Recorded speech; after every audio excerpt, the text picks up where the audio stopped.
Congratulations. Thank you. Are you going to college or? Yeah, I'm going to college. Which one? PCC. Oh yeah? Good, man.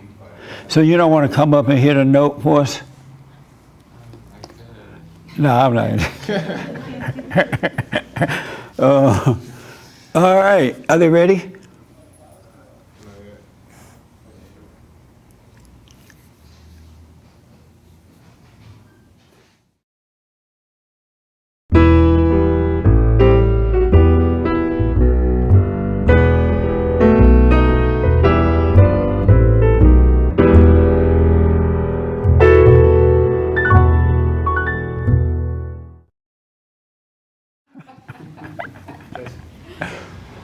Welcome to church. I'm Jesse Peterson. Thank you so much for being with me. I absolutely appreciate it. And happy White History Month.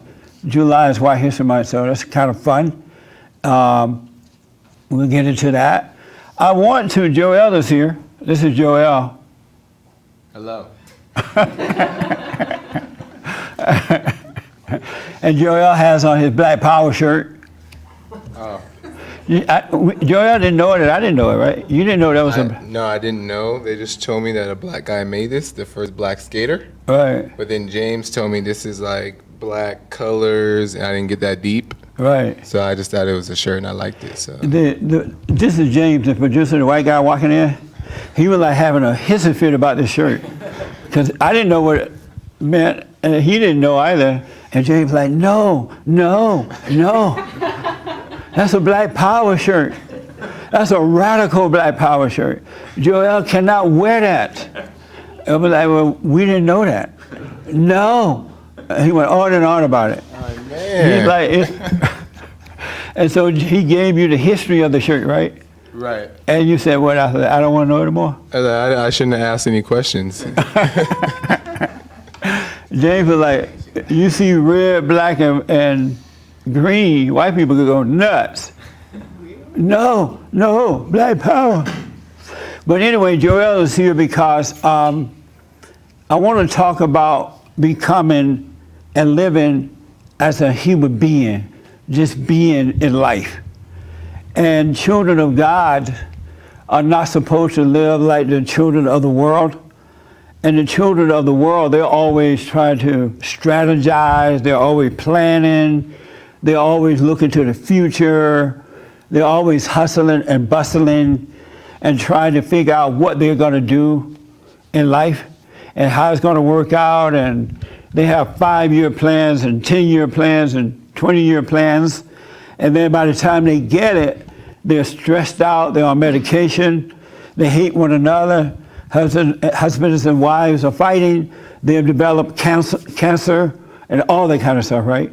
Well, we have to overcome that, and our mind has to be renewed because once you're born again of God, you cannot live as the children of the lie, the children of sin. You have to overcome that, and you would see that God will provide for you without you having to worry or plan and all that kind of stuff. As children of God, we're supposed to just get up and live. And what made me think to do this is that I was talking to a good friend of mine last night. I've talked to him before, and he's supposed to believe in God, but he only believes in God when God does good, when good things happen. He's like, oh, I love the Lord. The Lord helped me today. But when things are not happening, or he perceives things that's not happening, he doesn't really believe. For an example, I called him up last night, and I said, we were talking about starting a business, and I said to him, are you still going to start your business? And he said, well, yeah, I looked at my credit record, and I still have a, what do you call that thing when you file and you don't want to pay your bills anymore? Bankruptcy. He's like, I still got a bankruptcy on my record. And so I asked him, why are you looking at that? Why are you looking at your record? He said, because the bank, if you have a bankruptcy thing on, you can't get a loan. And I was like, but why do you need a loan from the bank to start a business? And I won't say his name because some of you know who he is. and you'll be laughing that he filed bankruptcy. So I won't say his name. And I said, but why do you need a loan from the bank? And he's like, well, I need a loan because I want to start a business. How many people think you need a loan to start a business? Nobody? Oh, we don't have any entrepreneurs up in here, huh? And I said, well, you don't need a loan to start a business. You start with what you have. Start where you are. And everything will just kind of unfold as you go, right? And he was like, but I want to start big, or something dumb he said. I said, no, don't think of starting big. You start where you are and grow into it. Because what I realized, a lot of people who start businesses, they don't last more than 5 years or so. And the reason they don't last is because they want to start big and they end up falling apart and losing it. Where in life, we're supposed to start small and grow into it. And while you're growing into it, you're learning how to run the business as well as you're building it as you go, rather than to be lost in your mind, imagination, trying to figure things out. It's a horrible mistake to try to figure things out. It shows a lack of faith. It really messes with you to do that. And so I'm like, wow, this is so interesting. And so what I did was, I asked Joel to come up with me today because Joel is part of our Entrepreneur Academy. We have an Entrepreneur Academy under the nonprofit. I have a nonprofit called Bond.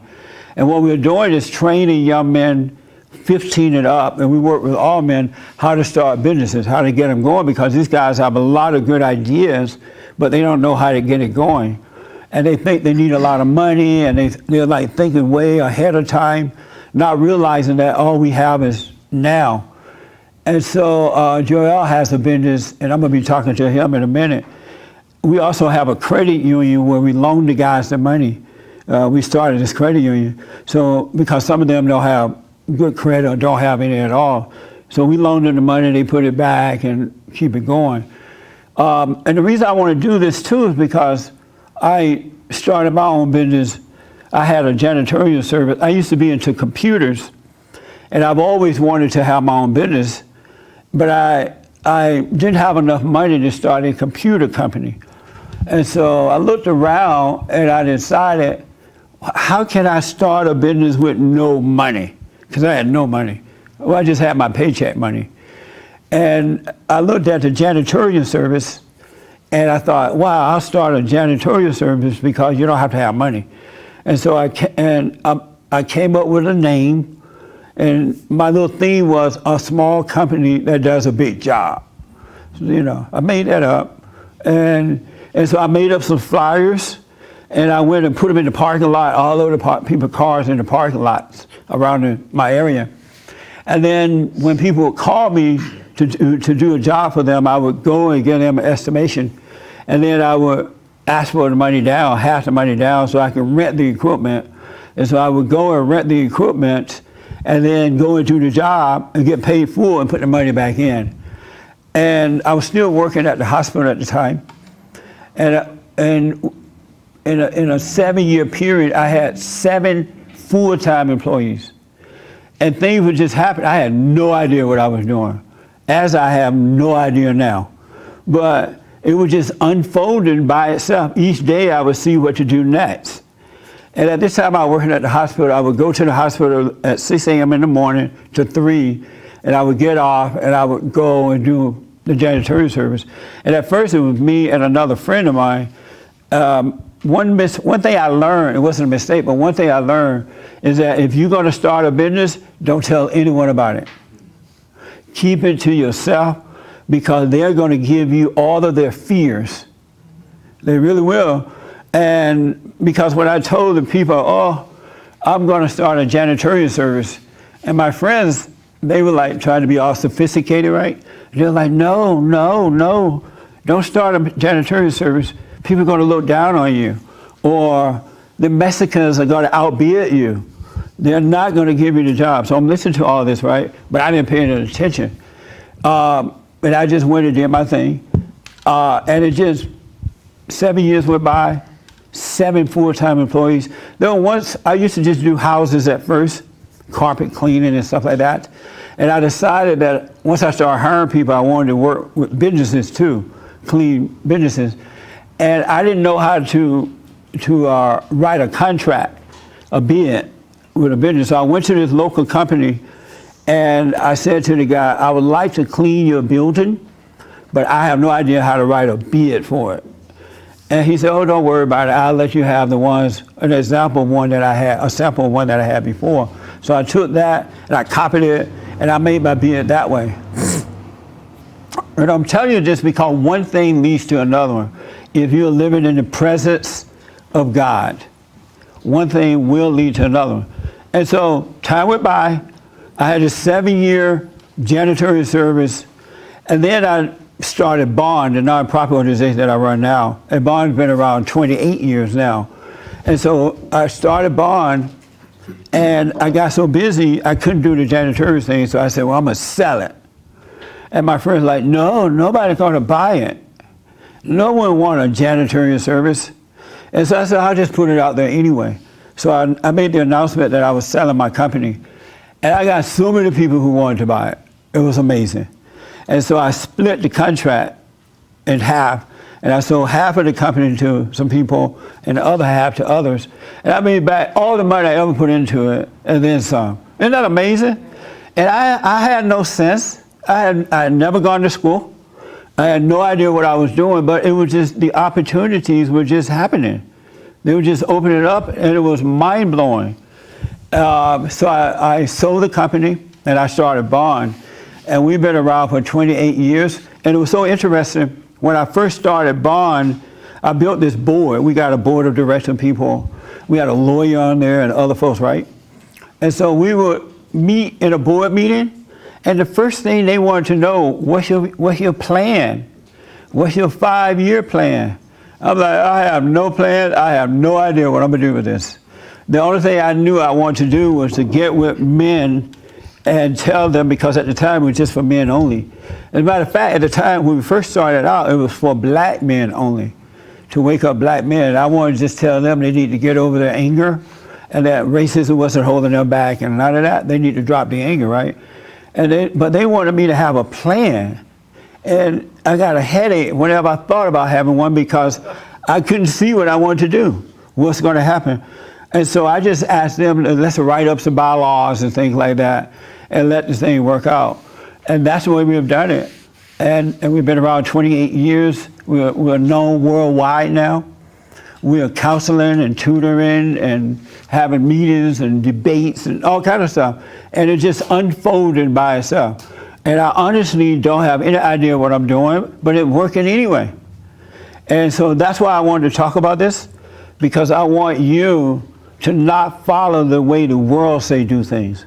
If you trust God, God is in the present. And if you have an idea, just do it. Just get out there and start doing it. And do what's in front of you to do, and don't worry about tomorrow, don't worry about yesterday. Just live now, and it's going to be amazing. And everyone who I've told this to, and we teach this in our Entrepreneur Academy as well, those who follow those instructions, they're doing very well. Those who don't, they're having a harder time because they're in their heads trying to figure out what they're going to do. And so I have Joel here, and he's like a witness to this. I can always tell when he's in his head. He's also my audio engineer, so when I go into the radio studio, he's like sitting behind the board and all that like this.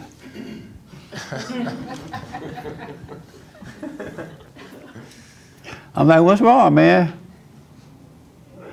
I'm trying to figure out what I'm going to do next. 5 years, I'm like, Joel, don't worry about that. He had, and then I'll let you pick up from this, he had wanted to get his own building. And so we started looking around, right? And so he had this big plan for a big building, trying to look good. I'm like, no.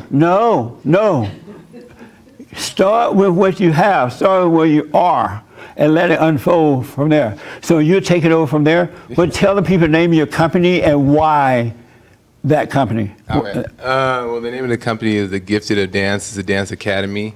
Well, the reason I've been dancing for a long time now, and I was signed to one of the biggest agencies out in LA. And when I was in the agency, they were sending me to auditions that were just crazy.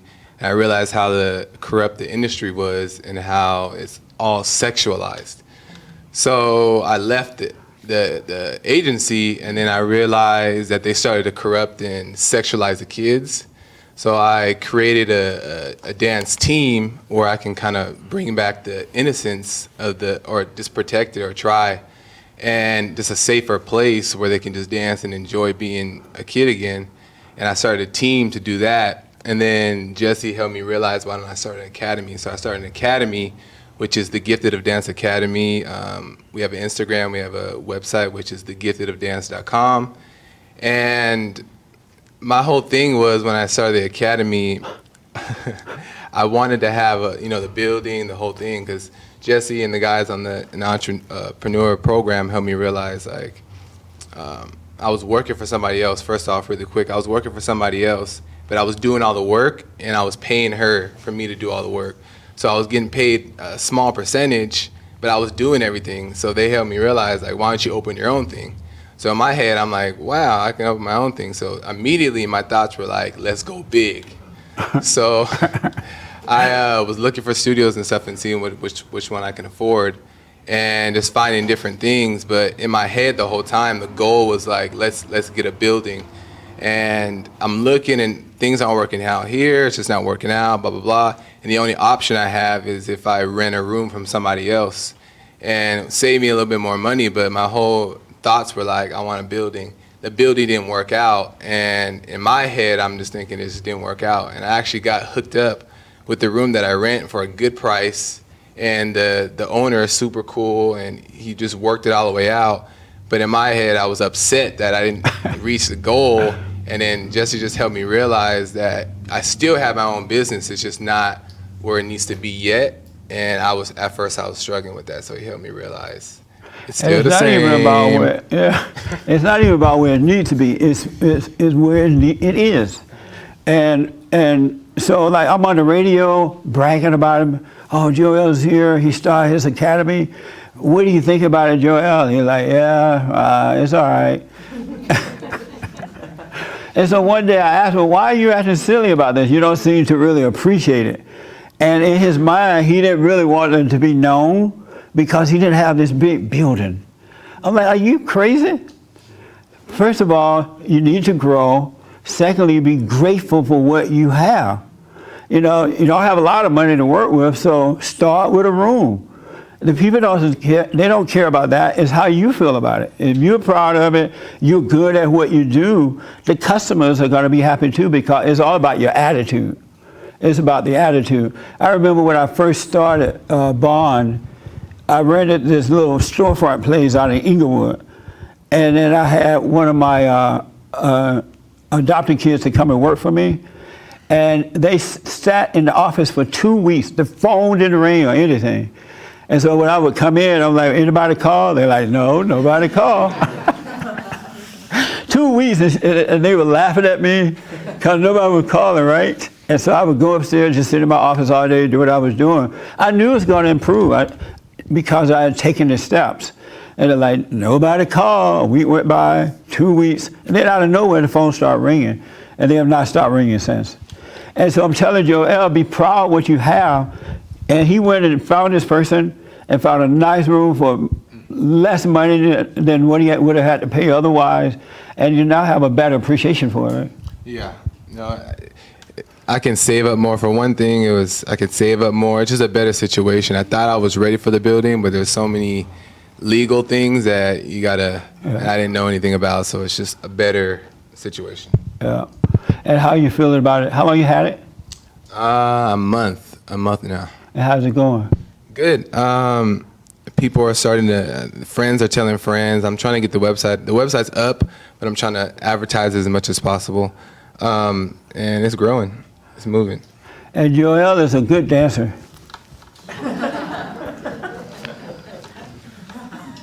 Right? And I want to share that with you because I want you to know there is another reality within you. It's called the kingdom of heaven. It's another mindset, the real mindset. When you live from your head, from your thoughts, you are living an illusion. Everything you believe, every thought you get is a lie. Every thought, the ones that seem good, the ones that remind you of the past, which doesn't exist, and those that remind you of the future, that doesn't exist. All you have is here. And so if you start living from within, you're going to wake up. And I hear people say it all the time now, oh, I forgave my parents, I stopped hating, and I woke up. You're going to wake up to that reality, and once you're locked in there, you can't go back. You just start growing from there. And it's nothing like what the world has promoted, right? And I want you to know that God is within us and that he wants you to go within and know him and live from that reality, the kingdom of heaven on earth inside of you. We don't have to wait until we die to experience paradise. Paradise is right here, right now. And it's been set up by Christ. He put everything back in order, except you got to go within and live from there and stop living from the world and the way that you've been taught. And I'm having a good time running my company, and I'm not on medication, no antidepressant stuff. As a matter of fact, I think I'm kind of lazy because I have so much time on my hands, and yet we get a lot done.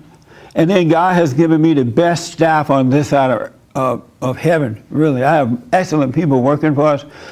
We have interns working for us now. And it's so amazing. And I'm only sharing that to you because I want you to know you got to switch realities. You got to overcome the world by living from within. And then I have proof of that. What's the name going to read something? Then I'll take some questions. In Matthew, it says 4:22, God said, recognize what's in front of you, and what's hidden from you will be revealed. There is nothing hidden that will not be revealed. So for his children, all things will be revealed for you, but you got to live what's in front of you. I have a godson who's a really good football player, and he goes to a tough school. And I was telling him, don't compete. I don't compete with anyone. I'm not in competition with no one, because the moment you become competitive like that, you're going to stress yourself out. You're going to worry about it. You're trying to win. But if you just live in the present and do what's right, work hard, put the time in, you're going to become the best at it. And so you don't have to compete to become the best. It's your attitude, it's living from within, it's not holding grudges, wishing everybody well, and you can't lose when you do it that way. And one thing will open up after another, but if you go competitive, you're going to end up on medication. You might become the number one or whatever, but you won't be able to enjoy it because you'll be on medication, you'll be stressed out, you won't like yourself and nobody likes you. But if you just be you, living from within, it's going to all work out. All right? And what I want Mark to do is I want you to listen to the 23rd Psalms. Anybody ever read the 23rd Psalms? It's so amazing. Who have not read the 23rd Psalms? Have you heard of it? You've heard of it? No. You never? Yes and no. Where's the mic person? We have one mic. Oh, I'm sorry.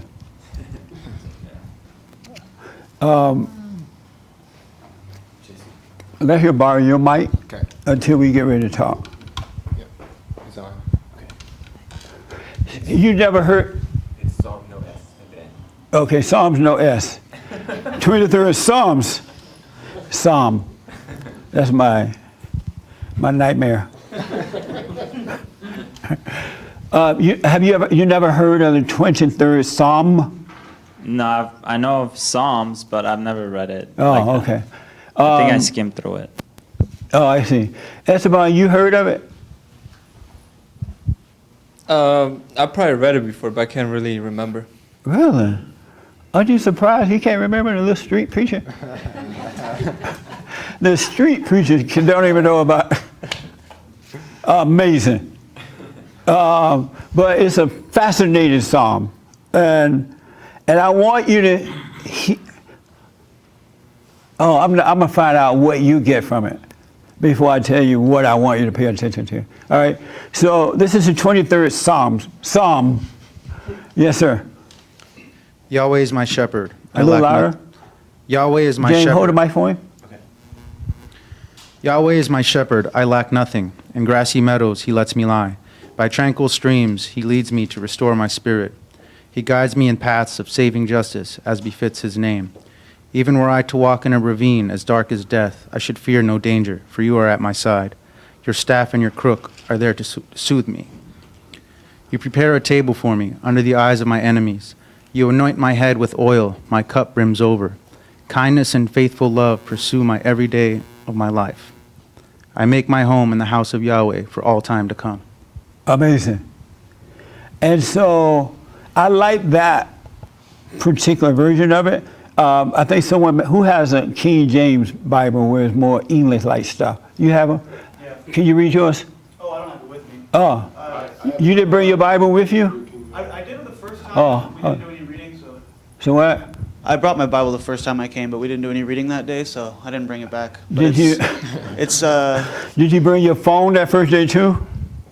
yeah, And did you bring your phone back today? yeah. Would you like me to We read it? didn't use the phone either that day. No. No, okay. Read it from your phone. Oh, okay. Thank you. The Lord is my shepherd; I shall not want. He maketh me lie down in green pastures. He leadeth me beside still waters. He restoreth my soul. He leadeth me in the paths of righteousness for his name's sake. Yea, though I walk through the valley of the shadow of death, I will fear no evil, for thou art with me. Thy rod and thy staff comfort me. Thou preparest a table before me in the presence of mine enemies. Thou anointest my head with oil. My cup runneth over. Surely goodness and mercy shall follow me all the days of my life, and I will dwell in the house of the Lord forever. So what do you get from that, if anything? The last line speaks to me the most. Dwelling in the house of the Lord forever, to me, it seems simple. It's about being still and knowing God and being within yourself, which is the house of the Lord, I guess. Right. You can't be anywhere else. Are you starting to live that way? Yeah, it's kind of scary. In what way? I can't go back. Yeah. Part of me wants to sometimes. You do? Part of me. I never want to go back to hell. But why do you want to go back sometimes? I guess on some days the alienation will get to me. Oh, Because it's hard Yeah. to lie to anyone's face anymore. Yeah. I just have to tell them that's garbage. You're being garbage. You know, I love you, but I don't love what you're doing. right. And people really don't like to hear that. And I understand. sometimes that can be hard, but that's some days, not all. Most days are good. Can you relate to that? Oh, me? Wake up. Did you go to the Yeah. party with Jeremiah last night? Yeah, I can relate because there's some times where you think, you have to speak up because that's what you need to do, but there's that temptation to not want to deal with the confrontation of it or offend anybody. So it's almost easier to go back to the other place because you don't have to necessarily say anything. So I understand there's the temptation to not want to always speak up to somebody. Yeah. And one thing I want to say about that, when you enter into the house of the Lord, you will be alone. Everybody's going to turn against you. But it's going to be fine. You feel that loneliness for a while, nobody like you and blah, blah, blah, right? But your life has started, you're starting to develop perfect peace from within. And as you mature in that, because once you're born again, you're a little baby in spirit, just like a physical child.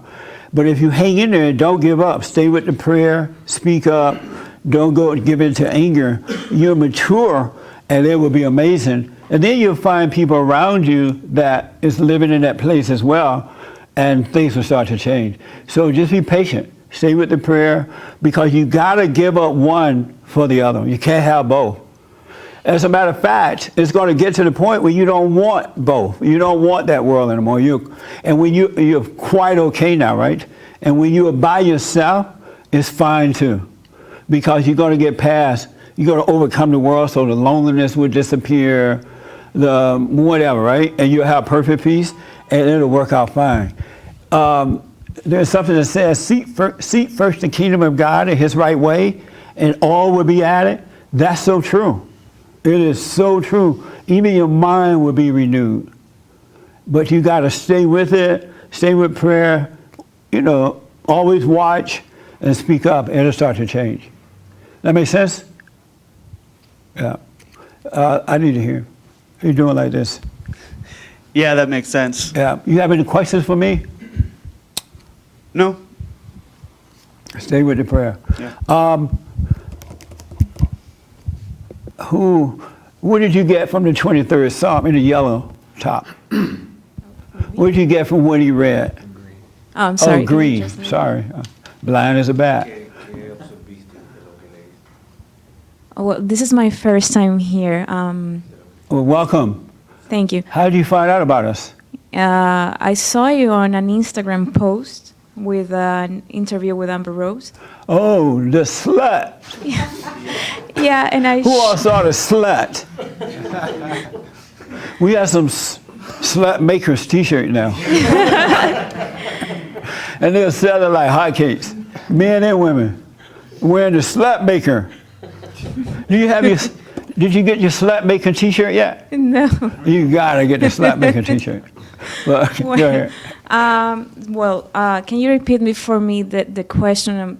Did you hear what he read on the 23rd Psalm? Yes. Did anything resonate for you? Yes. The most important part from that, I'm sorry, I'm not from here, so my... Oh, no problem. Yeah, relax. Take your time. No big deal. Is to trust God. Let Him do the work, the hard work that you have to do. Don't stress about that. Yeah. You can handle it. You can let Him do the hard work. You gotta have faith. Yeah. That's the most important thing. And I'm learning because since we've been listening to you, we are working on that to forgive our mothers, fathers, and to have faith in God. And yes, this was good to read. I'm sorry if I didn't say it quite well. No, you're doing fine. You speak better than I do. Okay. Okay. So, that's another thing. You could be an absolute uneducated dummy. Matter of fact, I think he prefers you to be that way. It's easier to work with you. Have you gone to forgive your mother? I'm in the process. I talked to my father, I think 2 days ago? Yesterday. I talked to him. How many times I've seen my father? 2 times. I met him. I have seen him 2 times. That's amazing. Yeah. Can you imagine a human being created in the image of God coming to the earth and don't see the Father? Yeah. That is like, even animals, don't animals allow you, the mother allow you to at least see the daddy? Isn't that right? I met him when I was 18. Now I'm about to turn 24. Yes.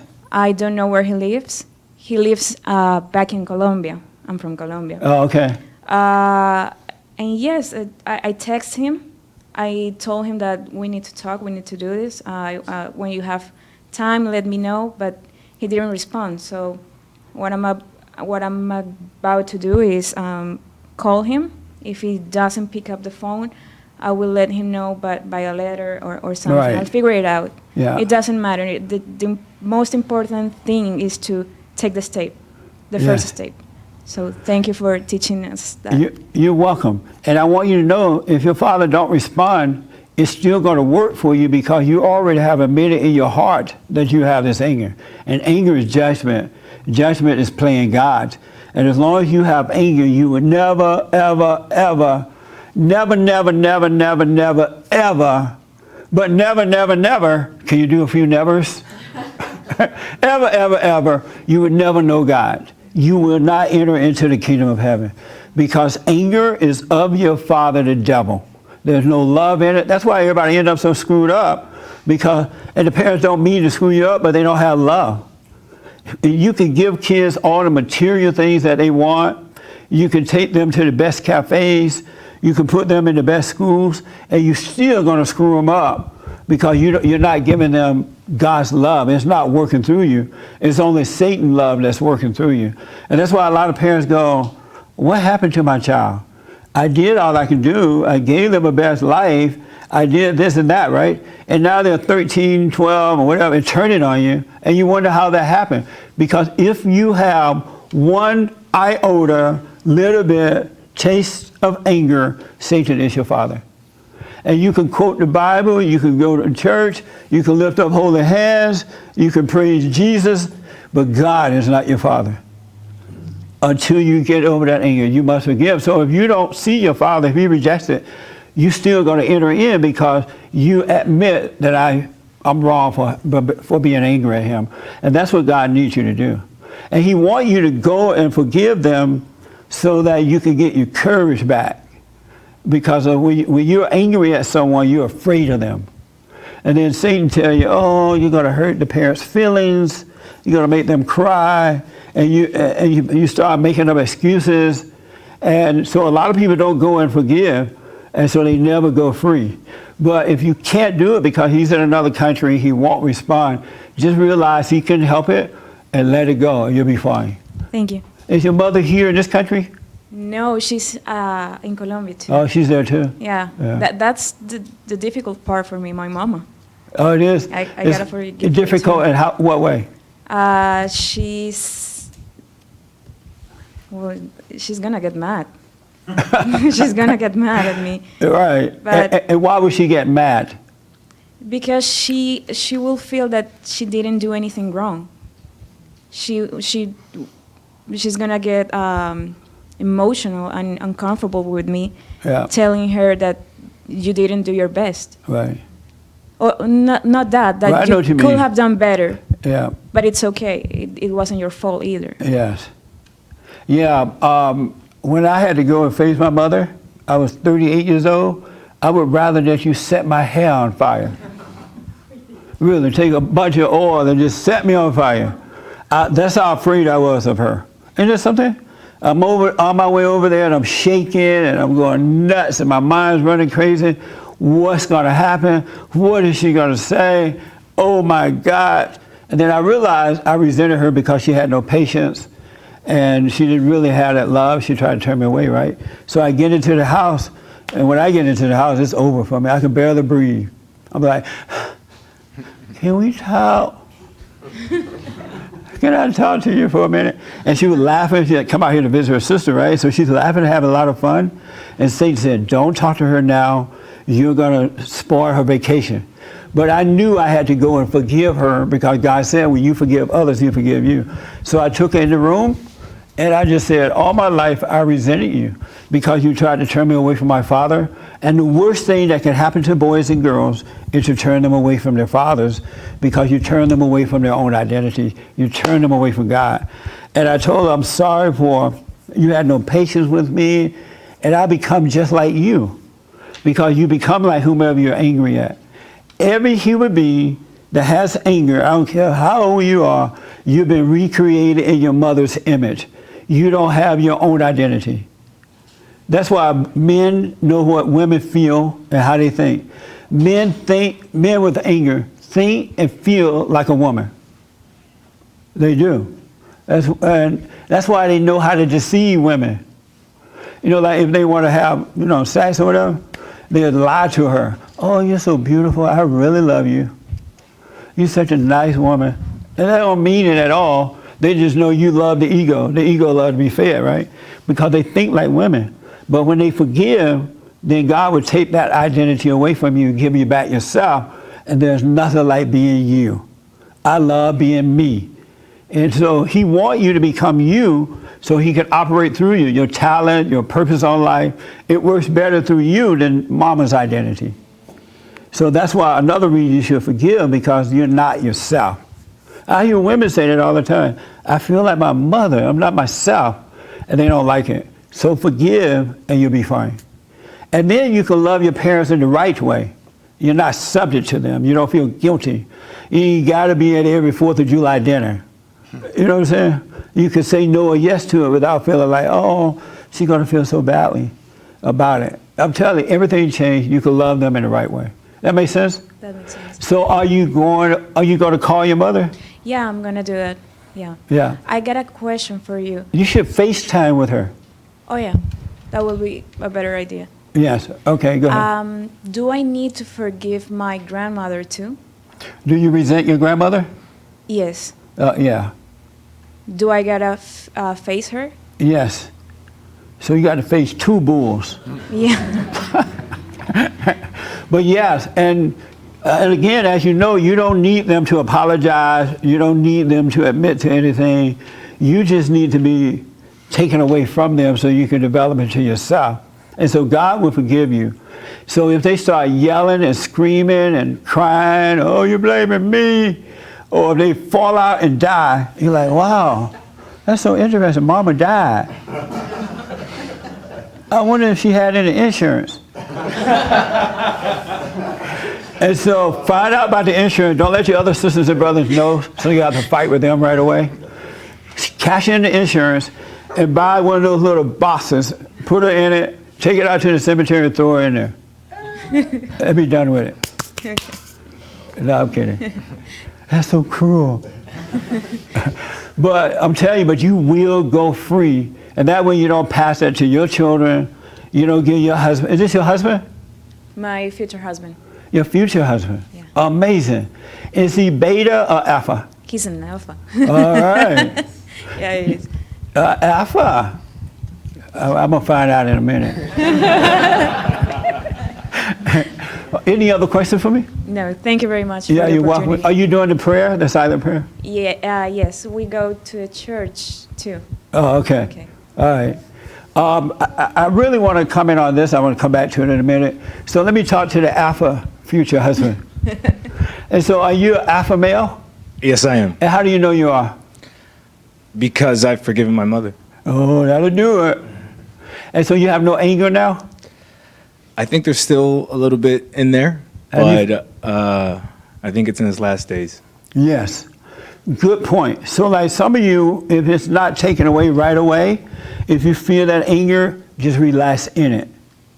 Because Satan tries to tell you, oh, it didn't work, you're failing, or whatever, right? Pay that no mind. He's a liar.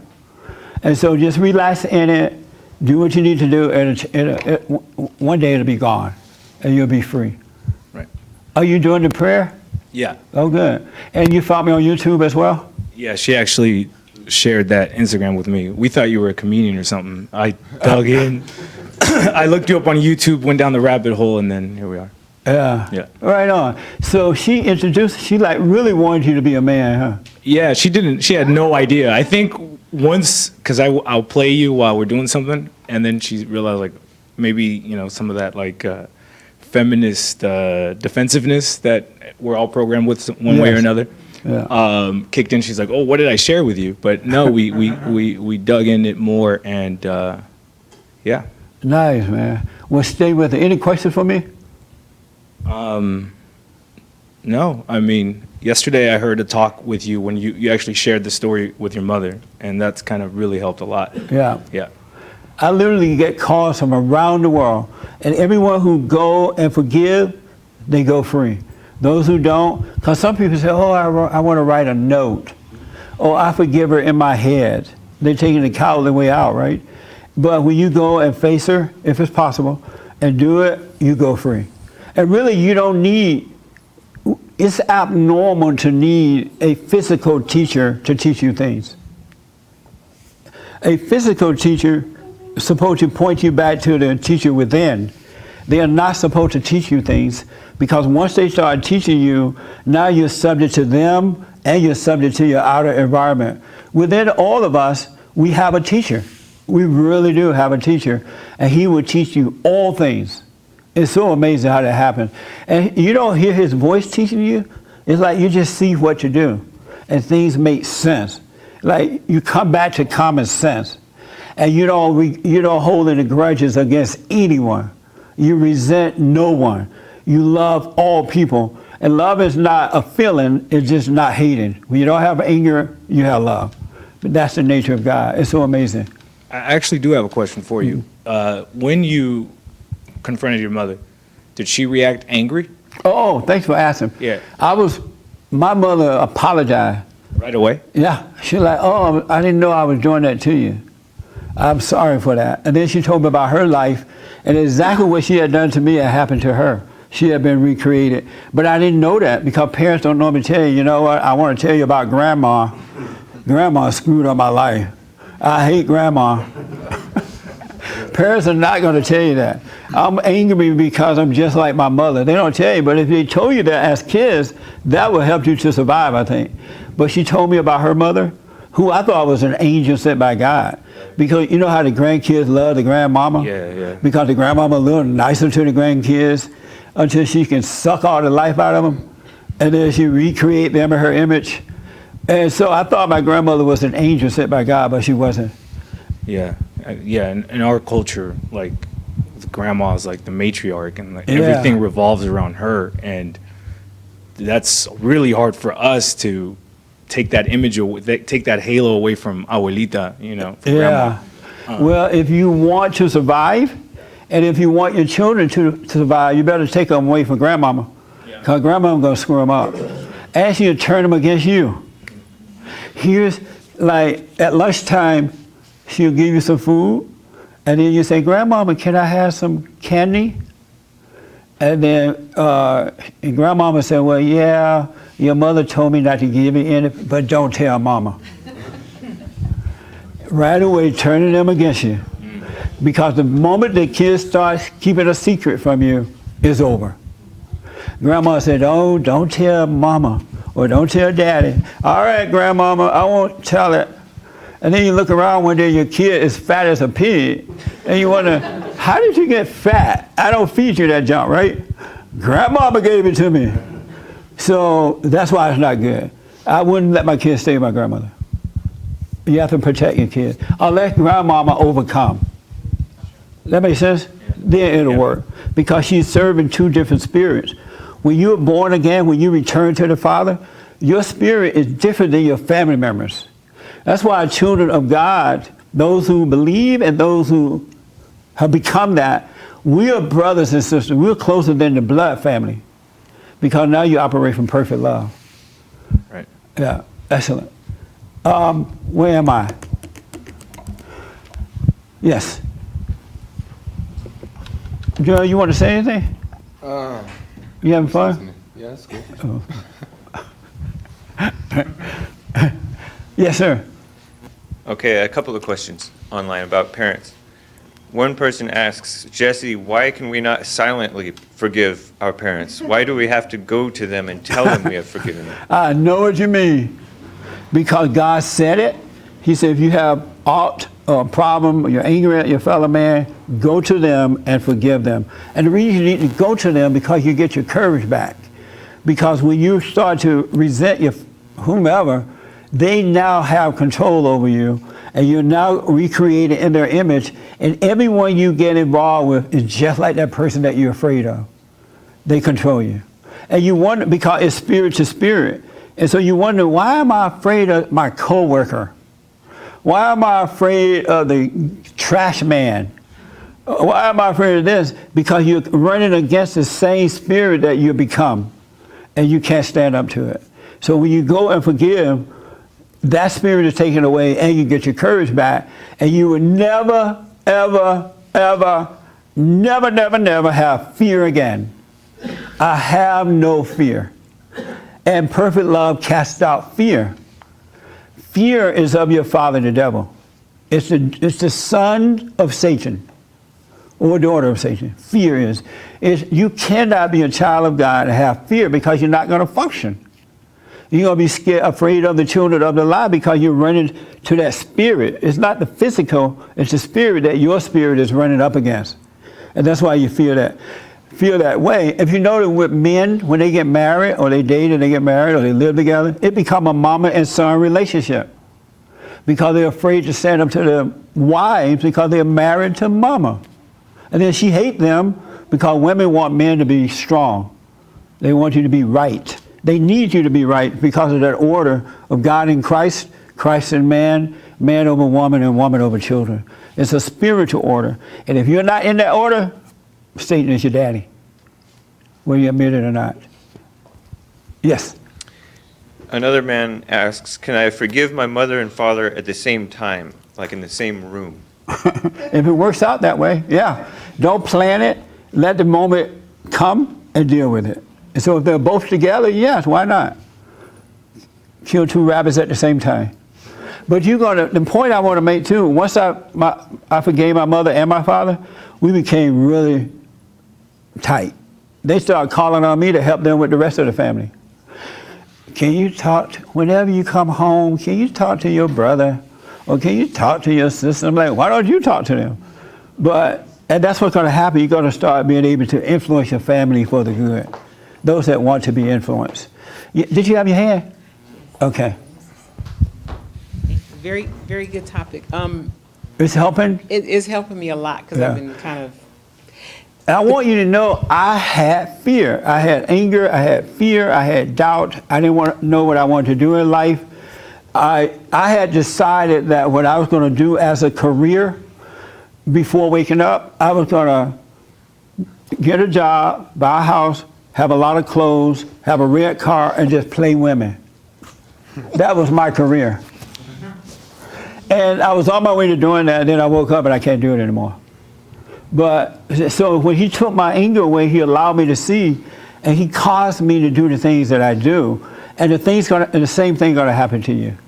But it's not going to happen if you have anger, because he's not going to give you his information, and Satan is your daddy. Hate and love cannot live together. It doesn't work. Yes?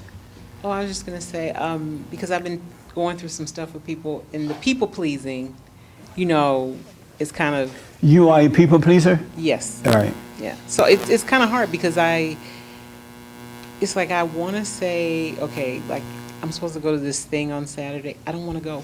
Speak up. I'm supposed to go to this concert or something, and I don't want to go. And why don't you just say, I'm not going, I don't want to? Because I'm kind of afraid, I think. Of what? What do you think will happen? I don't know.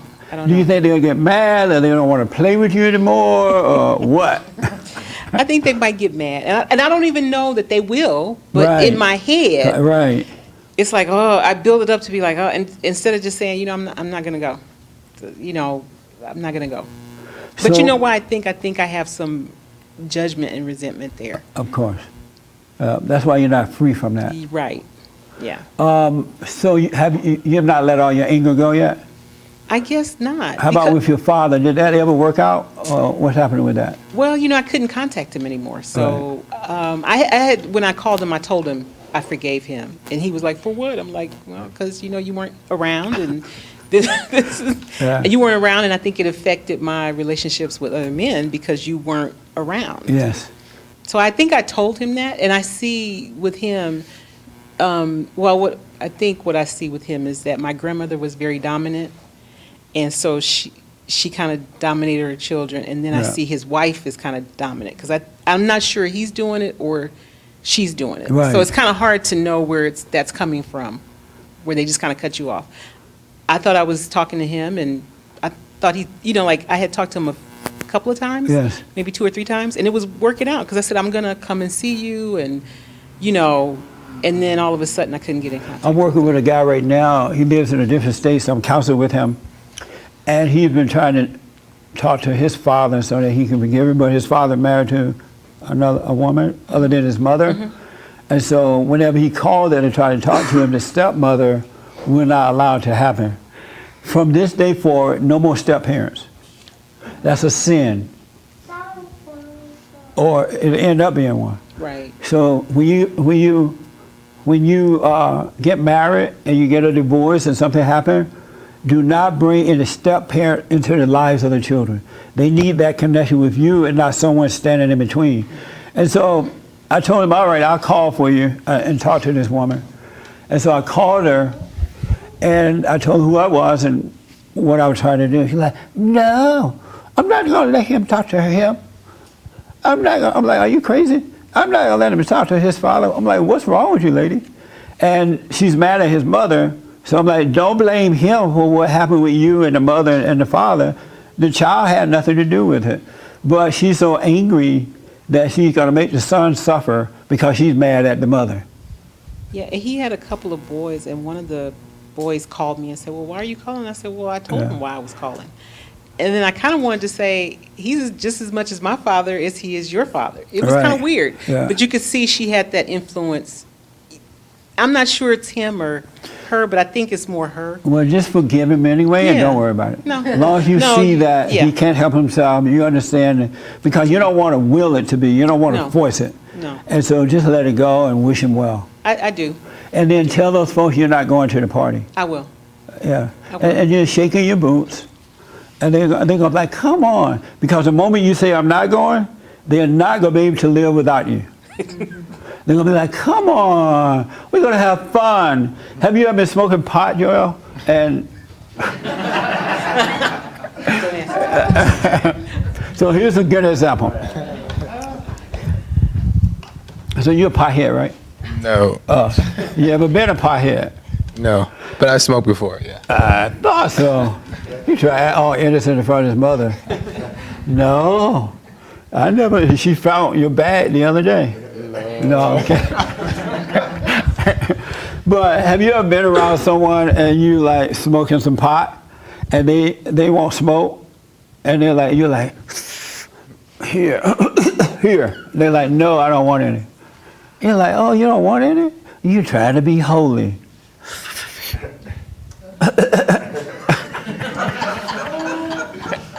And then you go like, here. And they're like, no, I told you I don't want any. And now you cannot enjoy the pot by yourself because this person is getting away. And you feel guilty, you feel stupid. They're making you like, know that is wrong, right? And so you go, you just think you're better than me. You try to be a Christian. Who do you think you are? And then it's like, all right, give me the pot. And now you feel better, huh? Something like that? Yeah. Not that way. How did yours go? No, it's something like that. They'll make you be like, oh, he's too good. Yeah. And they'll do the whole thing to make you try to smoke it. And if you weak, you take the pot. Right. And now you're too high, you feel stupid, you don't know what to do with yourself. You can't drive home.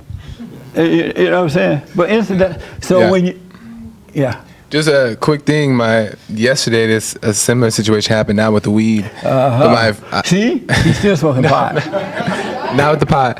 But the thing was, it was my friend's birthday, and I'd known him since I was 14, so 13 years. And he wanted me to go. We went to the beach, but he wanted me to go to dinner with him after, but I couldn't because I had to get home, prepare for today, blah blah blah. So he was like trying to influence me, like, come on, man, it's my birthday, da da. And I felt the temptation. I knew I had to go, but I felt the temptation to tell him, like, yeah, I'll just go.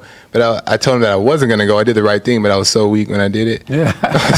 I'm sorry, but I know what she means because like you don't want to. It's so false, though. You don't want to like displease them, but you know you got to do what you got to do. That's right. But it's hard, huh? It was so hard. Yeah. It'll get better, though. We're having a family reunion this week coming up. And so I called one of my cousins that live here. And I asked, are you going to the family reunion? And he said, no. He just said no. No excuse, no reasons or anything. It just left me hanging. I'm like, why are you not going? I'm just not going. I'm like, boy. And I make that point because if you say yes or no, they're going to make you give them a reason. And then you start lying. I got to go home and wash the dishes or something, you know. But don't let your answers be yes or no. You don't owe them an explanation. Yes or no. And so I know how that pool can be. But once you get over that anger, that won't be a problem. But I was so happy to hear him say no. He just said, no, I'm not going. And say like he doesn't love his family.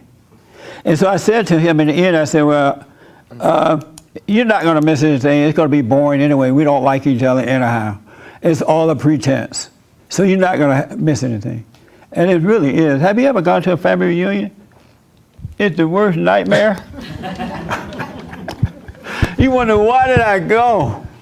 Have you had that? Sometimes. Yeah, keep living, you will. What did you think about the 23rd Psalm? He's right there. Me? Did you pay attention? Yeah, I did. What'd you get from it? Actually, the 23rd Psalm is pretty close to my heart. I actually memorized it a couple times and Yeah. still recite it to myself every once in a while. The part that stands out the most to me is the rod and staff. They comfort me. Yes. Those are not tools of comfort. They're tools of chastisement and correction. But the idea is that even though you're being chastised and corrected, you're being done so to the correct path. Yes. And we know in Proverbs that God only chastises whom he loves. So you kind of get a feeling that if you're being chastised, if you're being corrected, it's because you're loved. So And you can his- take comfort in it. And to add to that, the way he correct you is all love. It's so amazing. It's not like Satan correcting you the way he does it. When Satan correct you, he makes you feel guilty. He brings on fear. He makes you want to kill yourself. Like, oh, you're just a horrible person. Look what you have done. Blah, blah, blah, right? But not when God does it. This your first time here? Yes, it is. What's your name? Josh. How did you find out about us? I have been watching you on YouTube nonstop for months now. Oh, great. It's like binging. I'm a huge fan. So Oh, thank you, man. I really And- wanted to come out and see you. So this is a great honor. So thank Do you. you live out here? You live in LA?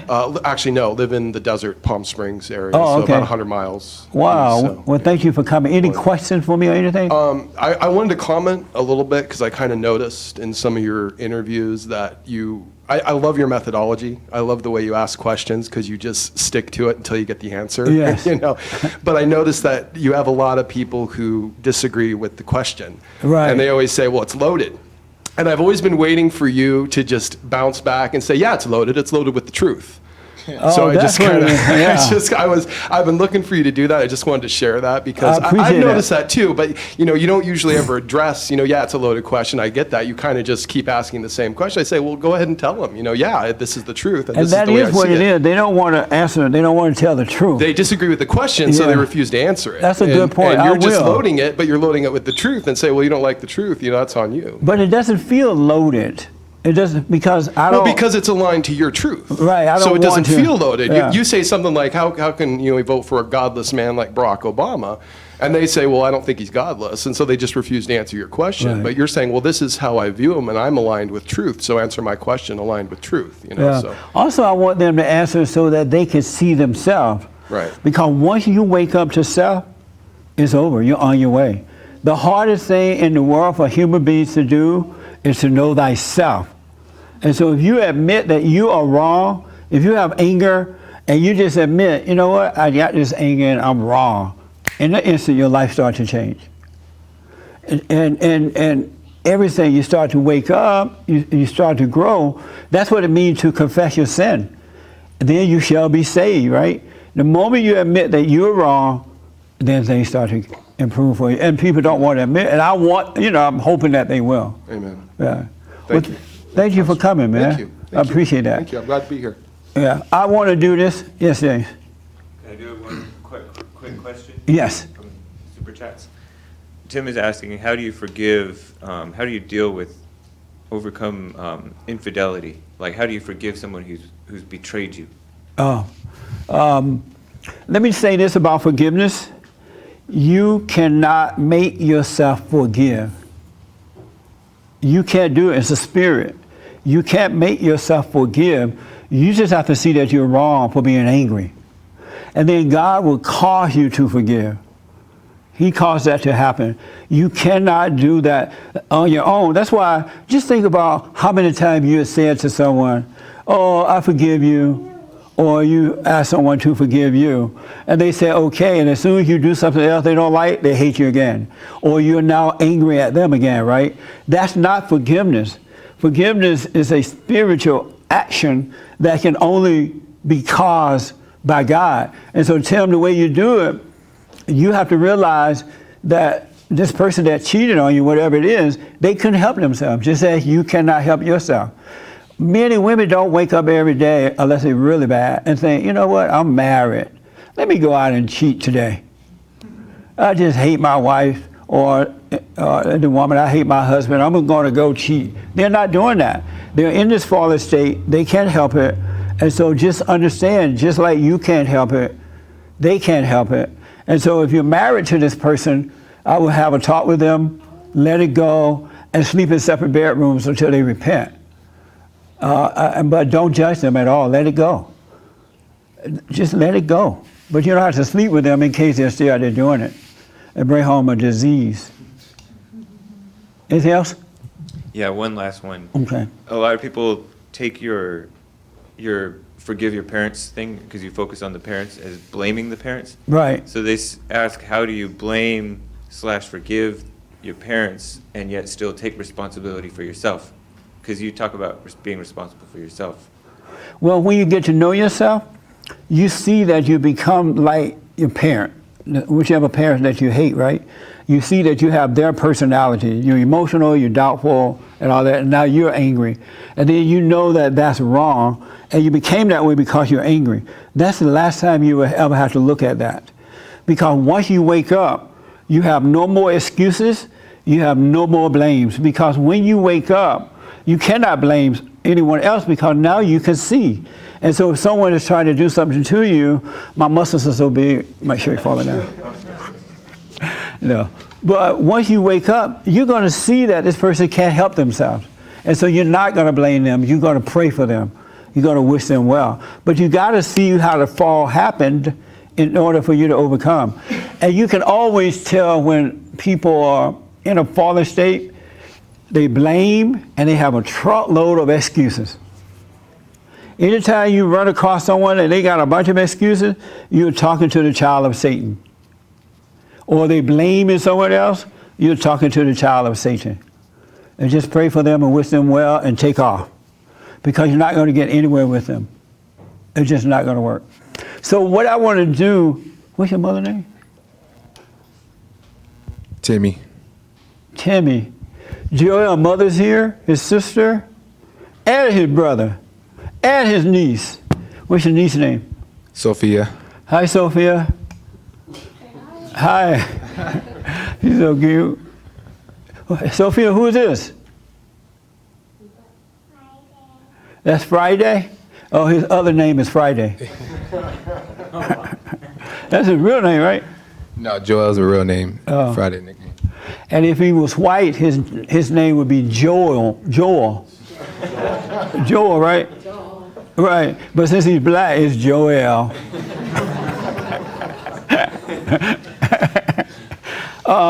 Any questions or anything about this that we've been talking about today? No questions. Does it make sense and stuff? Yes, it does. Yeah. It makes a lot of sense. So did the 23rd Psalm register, you get anything from that? I did. I got a lot from it. Just a lot of things, because recently I did start a business myself. And, you know, it's just learning to trust God, because I did when I first started my business. You just think that all this business is going to come to you right away. Right. And so then you kind of get disappointed, Yep. you know. So it's just all about trusting God and, you know, seeking him, you know, first, and, Yeah. you know, things like that. And it'll all work out. But And when you're sitting there and nobody's showing up, nobody's buying the product, pay attention to the lies that's been told to you, because it's Satan telling you it's not working. Yes. That's not you telling yourself that. That's not God telling you that. He's telling you, oh, this is not going to work. We're the customers. You're not going to have the money. And let that pass. When you doubt those thoughts, then you have faith in God. yes. And I was thinking about when you said, too, because you said you should have never told, you never tell anybody. And Yeah. I should have never told anyone, because you hear, because not only do they say stuff, but then you're always thinking, oh, they're going to think I'm a failure. Yes. They're going to think I can't do, you know, you're thinking that kind of stuff constantly. That's so, right. Yeah, I should have never told anyone. Keep it to yourself. They be like, Exactly. child, you ought to do it this way. If I were you, I'd do this. Exactly. And then you find yourself, you know what? I don't want this business. It is not going to work. Do Exactly. not pay attention, especially people who don't have businesses. Don't tell them, because they don't know how to run a business. They don't have one. Yeah, exactly. If you got to ask someone, at least go to someone who's successful in it. You know, they're going to have a better advice for you. Yes. All right. Any questions for me or anything? No, Okay. You see a change in him? I do. Like what? Just he's grown a lot. you know, since he's been away from, you know, home. Right. She starts He's from grown me. a lot. You know, Yeah. and he does tell us no a lot of times when I think, you know, but when he's going to stay away, we say, aren't you going to come? And he'll say no, but we don't really question him, or we kind of let him have his freedom and let him Nice. grow. And He's as a becoming a man, person. huh? Yeah, he is. He really is. Yes, yeah. The thing I like about Joel is like he has an innocence about him where he just wants to know what's right. Yeah. You know, he just want to see what's right, and then he starts. He's not like a lot of stubborn people I know. He really want to know, Yeah. and things are always being revealed to him because he wants to know the truth. Yes, And so that's really a good thing. yes, yes. Great. And so this is the brother. Are you This the is the youngest? brother. Take the mic from. How old are you? 18. And so, what are your impression of your big brother now? I don't know. You don't like him? He seems more mature, I guess. He did what? He's more mature now. Yeah. I guess. Yeah. A little bit, huh? Yeah, it's a little. Have you let your anger go? Well, according to my mom, no. Tell your mama to stop. See, mama? Mama, be quiet. Lord have mercy. Let him find salvation. I still think there's a lot of things that I have to deal with, and I haven't dealt with it yet. Like what, for example? Probably a lot of things with my dad and stuff like that, and like forgiving him and stuff, but I haven't gotten into that yet in my life. You haven't gotten into that yet? You're not tired of suffering yet? I'm not really suffering. Yes, you are. As much. Anyone who has anger is suffering because you have no perfect peace. Mm-hmm. So, you know, you're just starting your life out. You want to be a singer, you're going to be one. In order to enjoy it, for it to just happen, you got to forgive your father. Mm-hmm. Really, and then you'll become closer to your father because you'll become a man. Mm-hmm. Are you afraid to face him? No, I just haven't really like figured out like what I'm angry about Right. yet, so I can forgive him. I understand. But I feel like now things are a lot better with him than they were before. Like it's slowly getting better.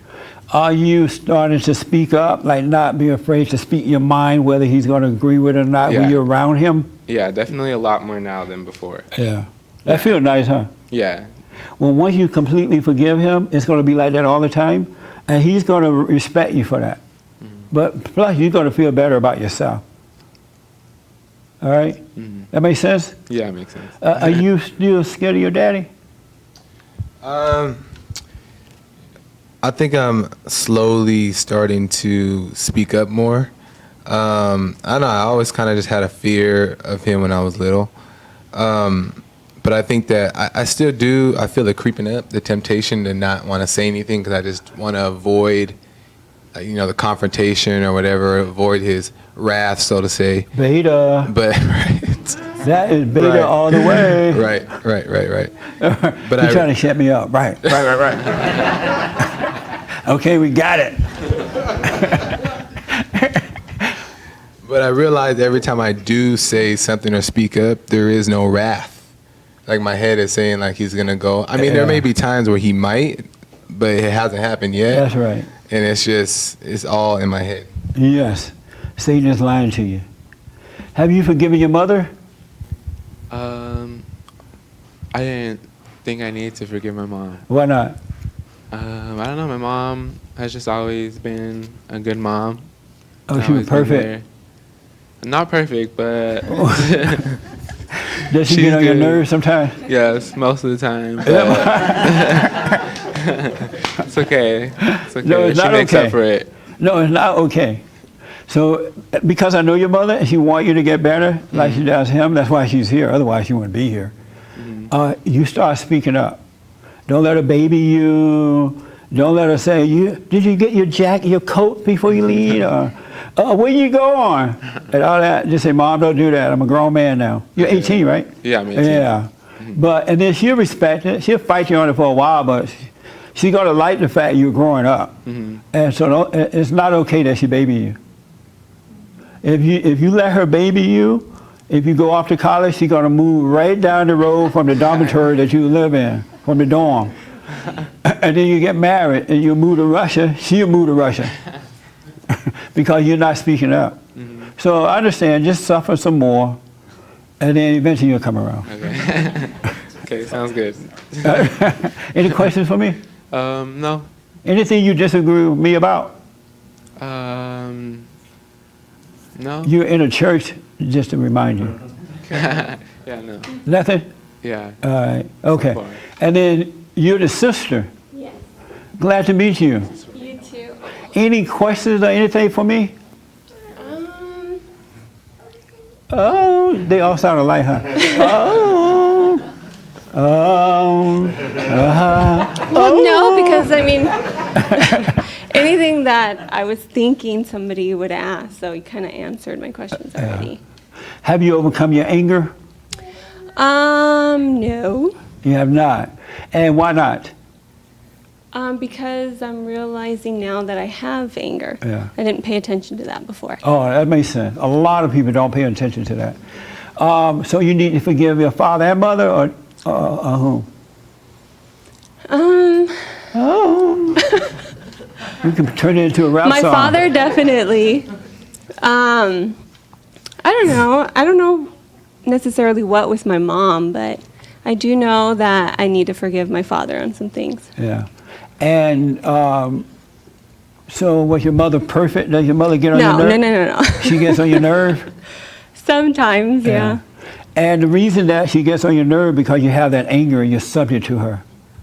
So that's why you need to forgive her so God can take her identity away from you. Otherwise, you're going to pass it on to your daughter. You won't be able to help it. Yeah. Because angry people don't have love. That emotion that you feel for your daughter is not love. That's come from hate, and it's destroying her nature. She's being recreated in your image, and that's not what you want. Right. Yeah. Yeah. So think about it and forgive your mother and father. They can't help themselves. Yeah. Are you married? I don't know. No, You're not married? yet. Not yet. Not yet? Don't you have a baby? Yes, Sophia. Oh. We're together, but we're not married yet. Oh, really? Make him marry you. I'm trying. You know the best way to get him to do it really soon? Want me to tell you how? How? Sleep in the other room. The living room? What? I said the living room because that's the Yeah, only sleep other in the living room. We are not sleeping together anymore until you get married. That's where you have the control. All right? Because for the daughter's sake, and I say this because we got to start doing it right at some point in life. You know, we do wrong for so long. At some point, you just say, I got to do this right. You know, and so now you're starting a new generation. You want to do it right. Yes. So make him do the right thing. Yeah. He's That's what beta. I'm trying. What?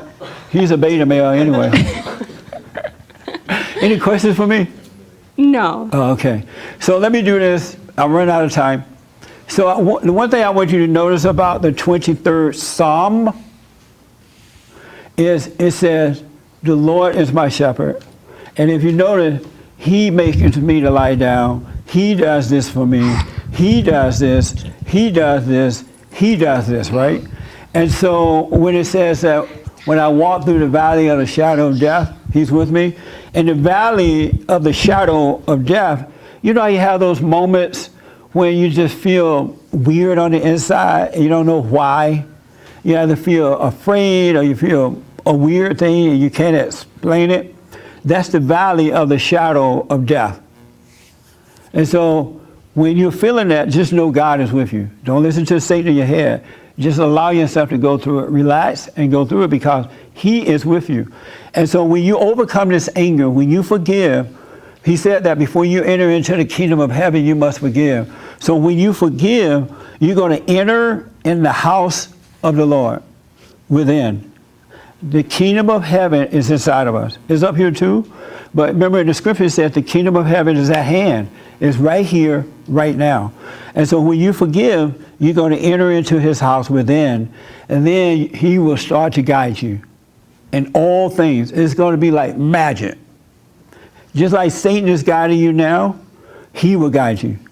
Once you enter into the house of the Lord within. All right? But it's not going to happen until you drop the anger. You must forgive. It's not going to happen any other way, because that is Satan's nature, and darkness cannot live with the light.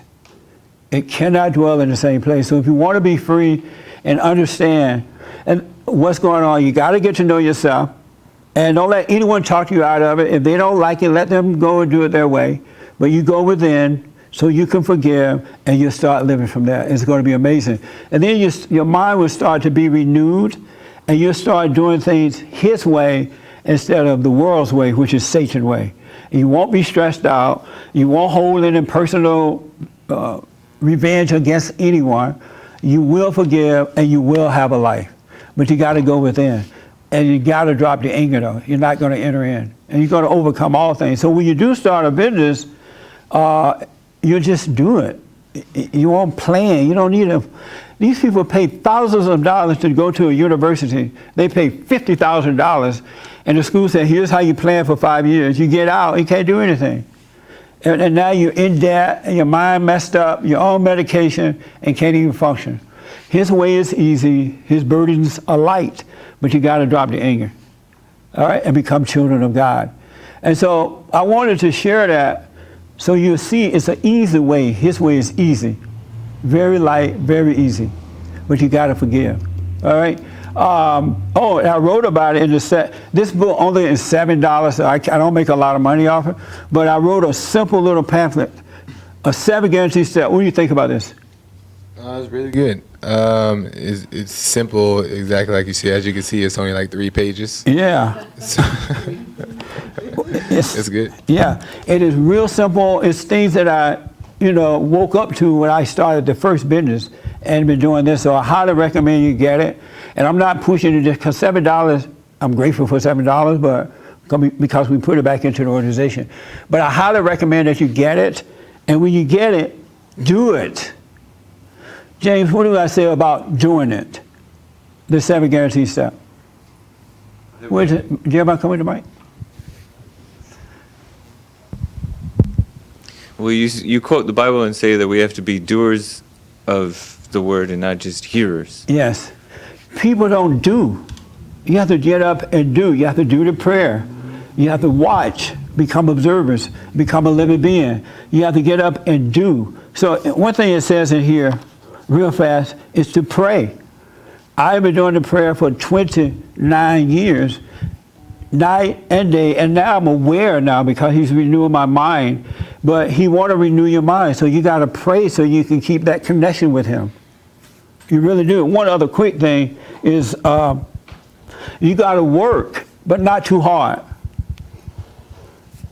I do not work hard. The only reason you're working hard because you have the mind of Satan. And you think you got to work hard. And in the meantime, your family falls apart, your life is not working, you're stressed out. You do not have to work hard. You just have to do it when you're doing it. And at the end of the day, go home and rest.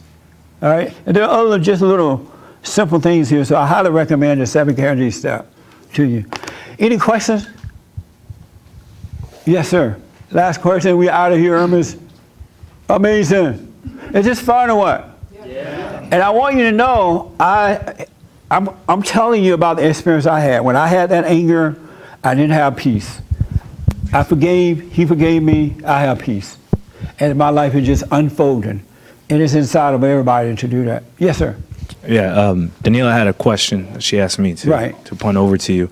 You remind us of God, I'm going to misquote, but God and Jesus above man, right? Men above women, women above children. Yes. How can we discern that line where the domain of women over children and the domain of husband over women starts? That's a very good question. Yeah. So how can you come back to that order? How can you know that order? Or where do we spot that line? Like, let's say, I mean, we don't have children yet, but hypothetically, there might be something. And then, like, when do we send it up to the next chain of command, right? You don't set it up. What you do right now, you realize that you're wrong, you're in a fallen state. And once you realize that, in the very moment that things start to change, and God will align it for you. You can't put it back in order. He will do that for you. Because it's spiritual, and of ourselves we can do nothing, and of ourselves we know nothing. He would bring it to order for you. You just find yourself doing it because now you are his son. So don't try to do that on your own. You know, I hear people say, men teach boys. No, men make men or turn boys into men, and women turn girls into ladies. That's not true. God turned boys into men, and God turned girls into women, right? Because it's a spiritual thing, and that's why we as parents, we have to be a living example.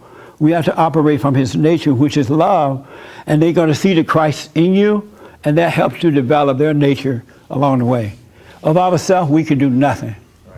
So as you're growing, it's coming to order by itself, and you'll be able to see. You don't have to use the intellect, like you say. Do not use the intellect, because it's of your father, the devil. Right. Yeah, do not use the intellect. It's all wrong. God has a greater intellect within you, and that will guide you. All right? Makes sense. Thank you. All right. Wow, that was fun. Amazing. So listen, do the prayer. The silent prayer, you can go to my website at rebuildingtheman.com, or silent prayer video. Video. What is it? Silentprayer.video. Yeah, silentprayer.video. And I urge you to start out every night and morning and stay with it, no matter what. And just, you'll see what happens. God's going to take over. You have anything you want to say? Last word? Just if you want more information about the academy, you can go to thegiftedofdance.com. Oh yeah, he's a good dancer. He's like this. Then he'll be like doing this, and then he does something like this, and then he stops. You're not selling them, Jesse. I'm gonna make you lose business. It's a little better than that. Anything else? No, that's it. Yeah, okay. And so also don't forget to donate, tithe, and offering to us. We need your support. Check out the radio show, the TV show on Newsmax TV, also the Father State. Don't forget to like, follow, tweet, subscribe, comment, and what else? Join our Discord. Join our Discord, right? Yeah. Okay. Link in the description. Where can you find the Discord? Here come the mic. Here come the mic right here. Link is in the description of almost every YouTube video now. Yeah. Yeah, so get involved, all right? And start speaking up. Speak up, speak up, speak up. I write an article on worldnetdaily.com, a weekly column. This week I wrote about White History Month. It's so good. So be sure to go to WND.com. Another thing I want you to know, greater is he that's in you than he that's in the world. I'm telling you. But you're not going to get in until you forgive. You got to drop the anger and start living. Thank you for tuning in, and thank you all for coming. I appreciate it. Yes.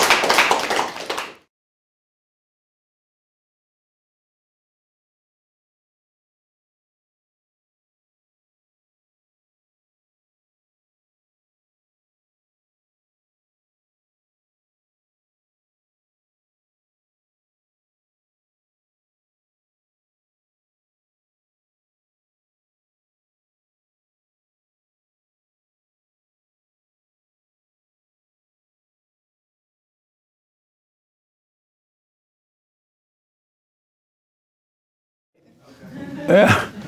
Yeah.